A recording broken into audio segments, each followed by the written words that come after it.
부르셨다. 부름, 부르심. 한자로 말하면 소명, 영어로 말하면 컬링. 네. 교회 안에서 많이 쓰이는 언어죠. 오늘 본문에도 부르심, 부르심, 부르심 계속 나오지 않습니까? 하나님이 나를 부르셨다. 부름 받았다. 상황에 따라 조금 다르게 의미로 받아들일 수 있지만 아무튼 부르심이라는 표현은 이 교회 안에서 많이 쓰는 표현입니다. 부름 받아서 어딘가로 들어가기도 하고 또 부름 받아서 어딘가를 향해 나가기도 합니다. 주의 부르심, 우리를 부르심, 우리에게는 매우 익숙한 표현 맞습니다. 우리는 계속 고린도전서 함께하고 있죠. 예, 지난주 우리는 그리스도인의 결혼 생활에 대해서 함께했습니다. 고린도 교회 안에는 극단적인 쾌락주의자들이 있었고 또 반대편에 극단적인 금욕주의자들이 있었습니다. 양쪽 다 결혼에 대해서 잘못 알고 있다는 것을 우리가 2주에 거쳐서 조금 나눴죠. 결혼은 하나님의 아이디어로서 우리의 영혼, 몸, 그 전부를 담아내는 제도이고 부부만이 이 세상에서 영혼, 몸을 나눌 수 있는 유일한 관계임을 나눴습니다. 성경은 내내 음행과 우상 숭배를 동일선상에 두고 말씀합니다. 그래서 결혼에 대한 말씀을 얼마나 중요하게 결혼을 다루는지 모릅니다. 당시 고린도 교회 안에 신자들이 예수님을 이제 막 믿기 시작한 신자들이죠. 우상 숭배와 음행이 만연한 고린도라는 도시에 살다가 예수를 믿게 되니 자기 삶에 대해 이런저런 회의감이 들기 시작했습니다. 이런 도시에서 과연 이렇게 살아야 하는 게 맞는지, 이렇게 사는 게 맞는가 하는 생각을 하는 사람들이 생겨난 거죠. 예수를 향한 나의 마음은 이렇게 뜨거운데 예수 안 믿는 나의 배우자랑 이렇게 계속 사는 게 맞는가 답답하기도 하고 힘들기도 합니다. 그러다 보니 안 믿는 배우자랑 사는 게 맞습니까? 제 삶의 방식 좀 달라져야 하는 거 아닌가요? 하는 의구심이 생기는 사람들이 많았습니다. 우리 지난주에 나눴죠. 안 믿는 배우자랑 사는 게 맞는지 고민하는 사람들에게 사도 바울이 이렇게 답했죠. 그 안 믿는 배우자가 믿는 당신과 살기를 원한다면 그냥 계속 함께 살아라. 당신으로 인해 그가 구원받게 될런지 누가 알겠느냐 이렇게 답했습니다. 오늘은 그 다음에 이어지는 말씀으로 이 앞의 말씀을 한 번 더 단단히 매듭지어주는 말씀입니다. 그럼 고린도 교회 안에 사람들이 복음을 만나면 만날수록 자꾸 뭔가 변화된 삶을 살아야 하는 게 아닌가라는 생각이 자꾸 들었습니다. 사실 여러분 그건 매우 자연스러운 현상, 어떤 자연스러운 증상이라고 할 수 있을 겁니다. 예수를 만나고 나면 변화에 대한 갈망이 생기는 거예요. 여러분 매우 자연스러운 겁니다. 그들은 변화를 꿈꾸며 자신의 자리를 바꾸고 싶어 했습니다. 이렇게 해서는 지금 내 자리에서는 예수님을 바르게 섬기지 못하는 것 같아. 그런 마음에서 자기 자리를 옮겨가서 새롭게 시작하고 싶은 거였습니다. 그들이 말하는 자신의 그 삶의 자리라는 것을 이제 크게 나누면 할례자인가 무할례자인가라는 것, 또 하나는 종인가 자유자인가, 그리고 또 하나는 결혼의 유무였습니다. 오늘은 할례와 무할례 문제, 그리고 종과 자유자로서의 문제에 대해서 나누도록 하겠습니다. 유대인으로서 이제 유대교 전통에 있다가 예수를 믿게 된 사람들, 예수를 믿고 보니 그동안 그렇게도 중요하게 여겼던 할례가 크게 의미가 없구나라는 걸 만나게 됩니다. 그래서 이방인들이 예수님 믿을 때 할례를 안 하지 않습니까? 저 사람들 참 부럽다 이런 생각이 드는 겁니다. 할례 안 받고 예수 믿는 저 사람들 참 좋겠다 이런 생각이 듭니다. 또 반대로 이방인의 자리에서 예수를 믿게 된 사람들, 이 사람은 할례 안 받죠. 근데 그들이 구약을 공부하다 보면서 구약을 알고 나니까 야, 이렇게 할례 이렇게 깊은 의미가 있구나. 유대인들은 좋겠다 할례 받아서. 이렇게 또 유대인들을 부러워하는 사람들이 생긴 겁니다. 할례는 무할례자를, 무할례자는 할례자를 서로 부러워하기 시작했습니다. 심지어는 할례 받은 유대인들이 초대교회 당시에 예수를 믿고 나서 할례가 그렇게 의미가 없다고요? 그러면서 할례 받은 걸 다시 복구하려는 시도까지 있었다고 전해집니다. 뭐 복구가 가능한 건지는 저도 모르겠는데 그런 얘기가 있을 정도로 사람들이 서로의 자리를 부러워했던 건 분명합니다. 할례 받은 사람은 할례 받은 사람대로, 무할례자들은 무할례자대로 서로의 자리를, 이렇게 상대의 자리를 부러워했던 거죠. 그런 사람들에게 사도 바울이 무슨 말을 하는지 한번 볼까요? 고린도전서 7장 18절과 19절. 예, 우리 함께 읽겠습니다. 할례자로서 부르심을 받은 자가 있느냐?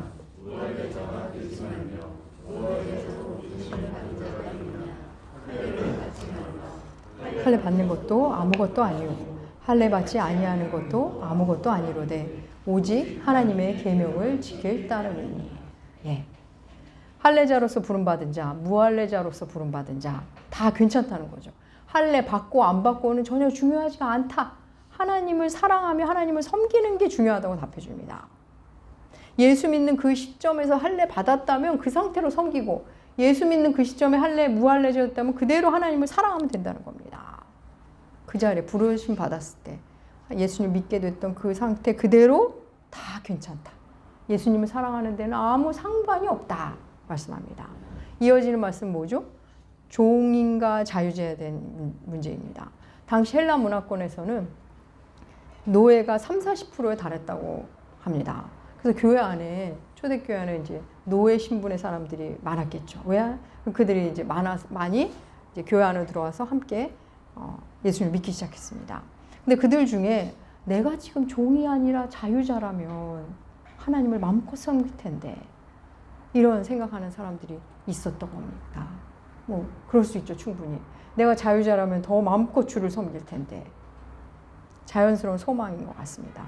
바울은 그런 사람들에게도 말하죠. 21절 말씀 보겠습니다. 오늘 본문 고린도서 7장 21절 우리 함께 읽겠습니다. 내가 종으로 있을 때 부름을 받았느냐 염려하지 말라. 그러나 내가 자유롭게 될 수 있거든 그것을 이용하라. 예. 종일 때 예수 믿게 됐느냐? 괜찮다. 자유인이라면 좋았을 텐데 그런 생각하지 않아도 된다. 물론 자유인이 될 기회가 생기면 얼마든지 자유인이 되어라 이렇게 말합니다. 그걸 이용해서 되라. 이 사도 바울의 이 말은 노예는 노예로 족한 줄 알아라 라는 말이 아닙니다. 얼마든지 자유인이 될 기회가 생기면 자유인이 되는 길을 택하라. 하지만 지금 종이라고 해서 하나님을 섬기는데 방해될 건 하나도 없다. 그 얘기를 하는 겁니다. 그렇게 생각하지 말라는 겁니다. 여러분, 부르심 받은 대로 주를 섬기라 이 말은 지금 너 자리에서 도태되라, 소극적으로 살아라 이런 말씀 아닙니다. 얼마든지 기회가 생기면 자리를 옮기는 거 맞다. 그렇게 해라. 하지만 자리 옮기는 것에 집중하느라고 지금 이 자리에서 해야 하는 일, 지금 이 자리에서 하나님을 섬기고 사랑할 수 있는 일을 놓치지 말라는 겁니다. 지금 이 자리에서도 하나님을 섬길 일이 있다는 거죠. 충분히 있다는 거죠. 물론 우리가 뭐 깡패 집단에 있을 때 예수를 믿게 됐다? 깡패인데 내가 예수 믿게 됐다? 그럴 때는 그 자리가 자기 자리가 아니라는 걸 알게 됩니다. 사람들을 해치고 속이는 자리, 이 내 자리가 아니구나를 스스로 깨닫고 이제 벗어나게 되죠.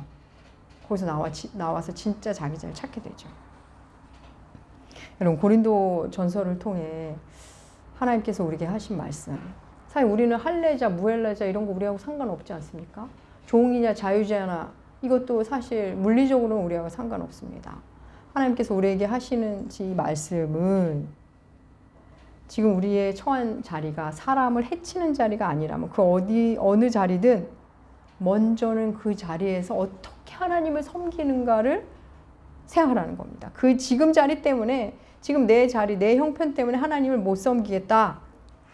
그래서 집을 뛰쳐나오고 일을 때려치고 그런 거 하지 말라는 말씀입니다. 고린도전서는 예수 믿었을 때의 그 자리, 부르심을 받은 그 모습 그대로, 그 모습 그대로 주를 섬길 수 있다고 계속 반복적으로 말합니다. 볼까요? 오늘 보면 17절 읽어볼까요? 고린도서 7장 17절 말씀 우리 함께 읽겠습니다. 오직 주께서 각 사람에게 나눠주신 하나님이 각 사람을 부르신 그대로 행하라. 내가 모든 교회에서 이와 같이 명하노라. 예. 주께서 나눠주신 대로, 부르신 대로 그 자리에서 하나님을 섬기라는 거죠. 내 가정, 내 가정에서 뛰쳐나, 이게 아니라 그냥 내 가정에서, 내 직장, 내 직장에서, 내 신분, 내 직책 그 자리에서 먼저 하라는 겁니다. 이어지는 말씀도 볼까요? 고린도전서 7장 20절과 24절 말씀 주보에 실어놨습니다. 20절과 24절 함께 읽겠습니다. 각 사람은 부르심 그대로 지내라. 함께 거하라. 반복적으로 말씀합니다. 내 처지가 어떠든 내 상황이 어떠든 그 자리에서 할 수 있는 대로 하나님과 동행하는 것, 그게 더 중요하다는 겁니다. 여러분, 이 말씀 안에는 크게 이제 사실 좀 더 들어가면 두 가지 메시지가 들어있습니다. 하나는 내가 저 사람처럼 되면 좋겠다. 저 사람처럼 되면 나도 하나님 잘 섬길 텐데. 그런 거 하나님 앞에서 하나도 의미 없다는 겁니다. 너는 너대로 너의 자리에서 그냥 너 현재 자리에서 하나님과 함께하면 된다는 말씀입니다. 한국인이라면 한국인으로서, 여성이면 여성으로서, 엄마면 엄마로서, 집사면 집사대로, 아프면 아픈 대로, 가난하면 가난한 대로 그 자리에서 하나님을 섬길 수 있는 게 다 있다는 말씀입니다. 그리고 또 하나는 나중에 내가 이렇게 되면 또 저렇게 되면 그때 가서 할게요, 하나님.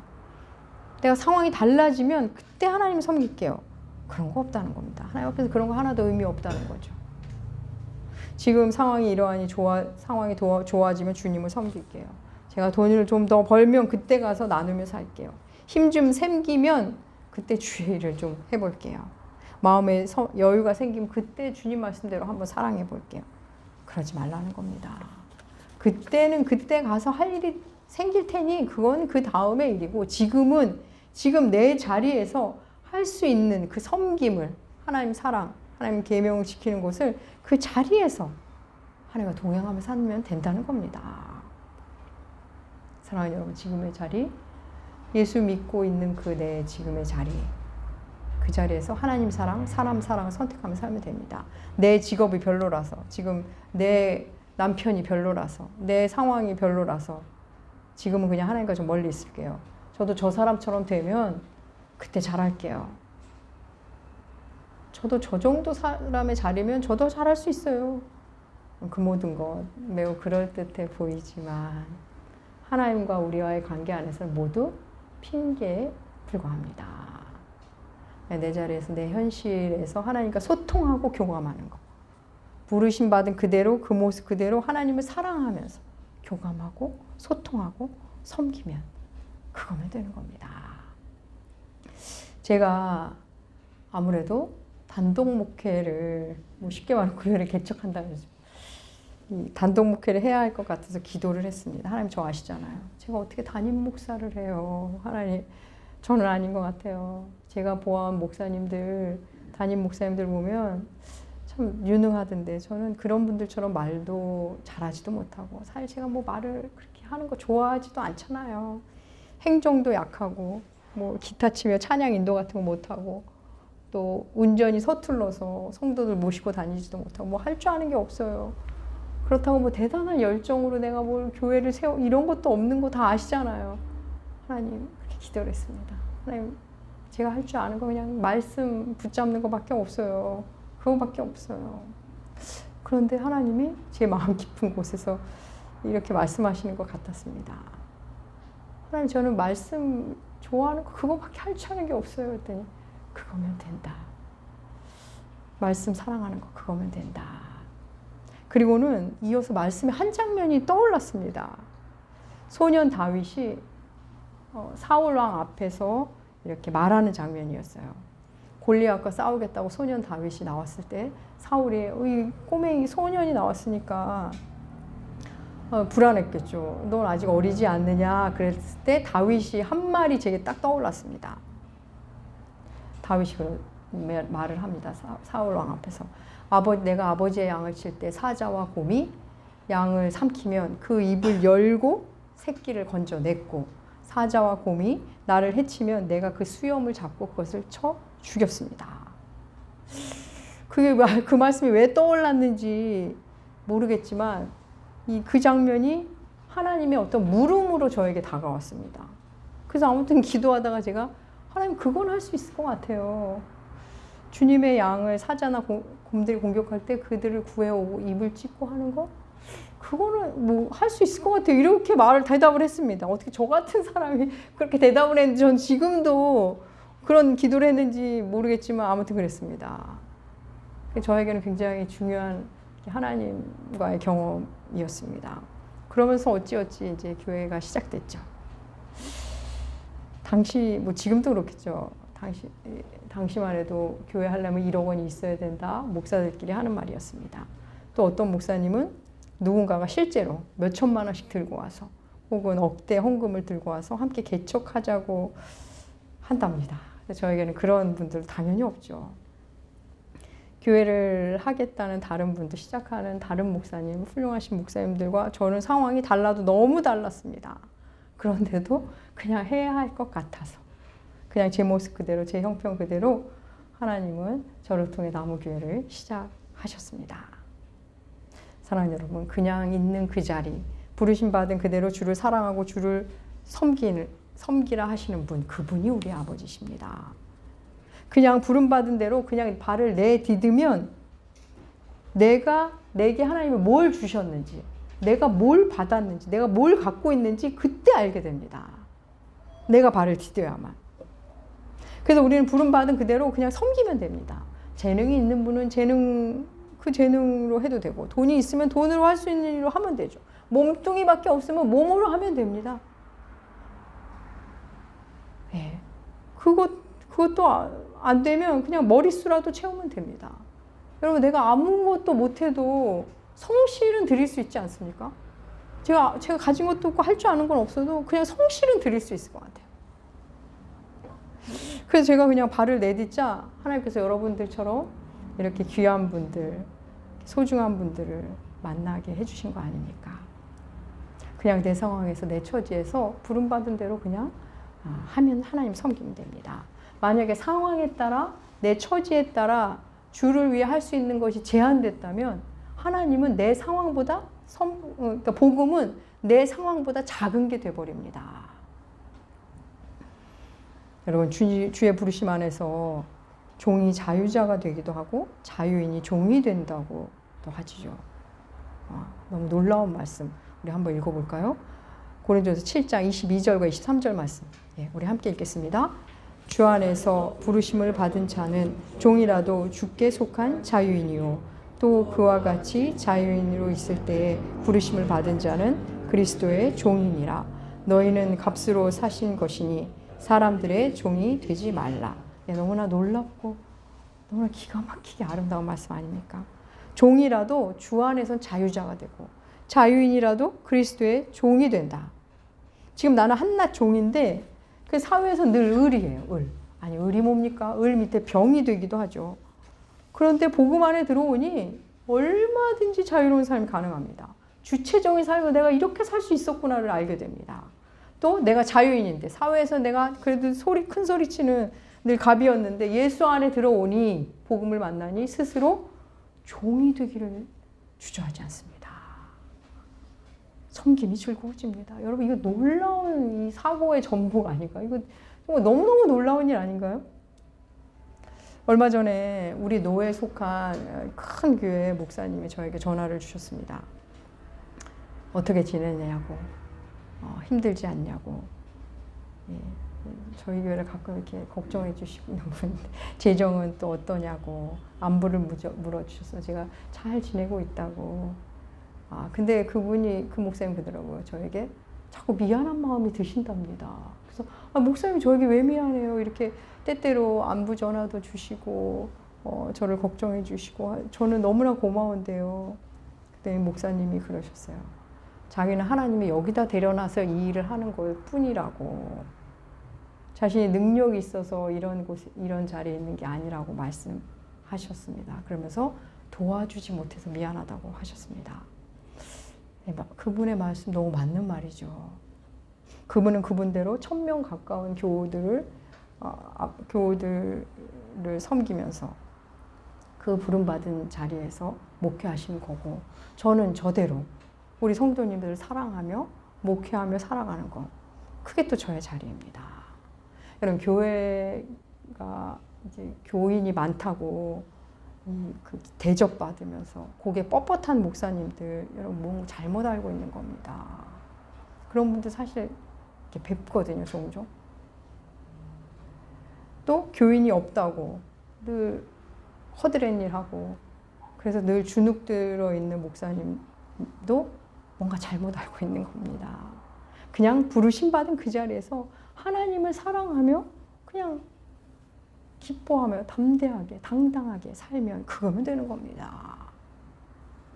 여러분 남편이 아내를 함부로 대하면서 내가 지금 돈이 없어서 그렇지 돈 많이 벌면 당신에게 잘할게. 예, 그 남편 대개는 돈 많이 벌어도 못할 겁니다. 아니 잘한다 해도 그거는 남편이 잘하는 게 아니라 그냥 남편이 하는 게 아니라 돈이 하는 겁니다. 물론 돈으로 잘해줘도 뭐 아내를 행복하게 할 수 있지만 돈 없을 때 잘하는 사람이 돈 있어도 잘하는 겁니다. 지금 직장에서 불성실한 사람, 여러분 다른 직장에도 직장을 가도 그럴 가능성이 큽니다. 지금 사는 곳에 이웃에게 불평이 많은 사람, 다른 동네 가도 이웃들을 싫어할 가능성이 큽니다. 그럼 부르심 받은 그 자리에서 부름 받은 그대로 사장이면 사장으로서, 직원이면 직원으로, 여성이면 여성으로, 후배면 후배로, 집사면 집사로, 전업주부면 전업주부로 그 자리에서 성실히 그 자리를 지키다 보면 그 안에 숨겨져 있는 구석구석 숨겨져 어느 자리든 보호하고 없는 자리가 없습니다. 내가 예수 믿는 사람이라면. 그러면 그냥 나는 성실히 살았을 뿐인데 어느새 내 자리가 옮겨져 있다는 것을 발견하게 됩니다. 자연스럽게 옮겨주십니다. 여러분 하나님은 우리에게 없는 것, 그러니까 다시 말해 우리에게 주시지 않은 것을 요구하시는 분이 아닙니다. 하나님은 우리에게 나눠주시는 것을 요구하십니다. 우리에게 주시지도 않고 달라? 그런 분 아닙니다. 하나님은 얼마나 공평하신지 모릅니다. 우리 요한복음 4장에 사마리아 여인 만나는 장면 여러분 아실 겁니다. 주님이 우물가에서 한 여인 만나시죠. 그때 여인에게 뭐라고 하셨는지 기억나십니까? 물 좀 달라 하십니다. 물 좀. 우물가에 있는 여인이 물을 주께 드리는 것은 어려운 일이 아닙니다. 우리 주님은 그렇게 우리가 드릴 수 있는 것을 우리에게 달라 하시는 분입니다. 우리에게 주신 대로 그 주신 것 그대로 부르십니다. 각 사람을 부르시고 그래서 각 사람에게 주신 것이 다르고 각 사람에게 요구하시는 게 다 다릅니다. 그래서 하나님은 진짜 공평하신 분입니다. 주 안에서 부름받았다면 여러분 그 자리가 종의 자리라도 주께 속한 자유인이요. 자유인일 때 부르심 받았다도 해도 주를 사랑하면 그리스도의 종이 됩니다. 실로 놀라운 말씀이죠. 사랑하는 여러분, 종으로 살던 자가 자기 안에 자유를 발견하고 예수적 삶을 선택합니다. 자기 삶 속에서 얼마나 주도적으로 이 좁은 방 안에서도 주도적으로 내가 할 수 있는 게 있다는 걸 알게 되죠.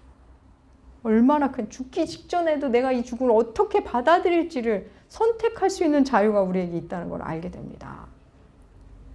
또 자유인으로 살다가 예수 십자가를 만나고 나면 스스로 섬기는 자, 종의 자리로 살기를 자처합니다. 주님이 너무 기쁜 종, 주인을 너무 좋아하는 종, 주를 섬길 수 있다는 게 너무 좋은 그런 종으로 살게 됩니다. 이거 왜 내가 해야 돼? 이거 또 왜 나야? 나 시켜 이러질 않습니다. 와, 내가 오늘도 이렇게 섬길 수가 있구나. 내가 살아서 이걸 섬길 수, 내가 건강해서 이걸 할 수 있다니. 내가 움직여서 이걸 할 수 있다니. 그런 종의 자리로 갑니다. 놀라운 이 가치관의 정보 아닙니까? 벗어나야 할 자리라면 하나님 벗어나게 해주십니다. 내 자리에서 그냥 성실하게 살면 뒤돌아보면 어느새 내 자리가 변해 있습니다. 사랑하는 나무교회 교우 여러분, 부름받은 그 자리, 지금 내 자리, 나의 상황이 꽃자리입니다. 꽃자리. 나의 자리가 꽃자리임을 아시고 내게 보내주신 이 사람들이 얼마나 귀한 줄을 아시고 내가 나인 것이 얼마나 좋은 것인지를 아시고 주 안에서 자유자로 또한 기쁜 종으로 살아가시는 여러분들 되시기 주의 이름으로 축복합니다. 기도하겠습니다. 하나님 아버지 부르심 받은 그대로 그 자리를 다시 발견하게 하시고 나의 자리가 꽃자리임을 또 내가 얼마나 아름답고 귀한 자임을 발견하고 그래서 나의 자리를 또 나를 더욱 사랑함으로 기뻐함으로 그것으로 영광 돌리는 우리 주께 영광 돌리는 우리가 되게 하여 주시옵소서. 감사드리며 존귀하신 예수님의 이름으로 기도합니다. 아멘.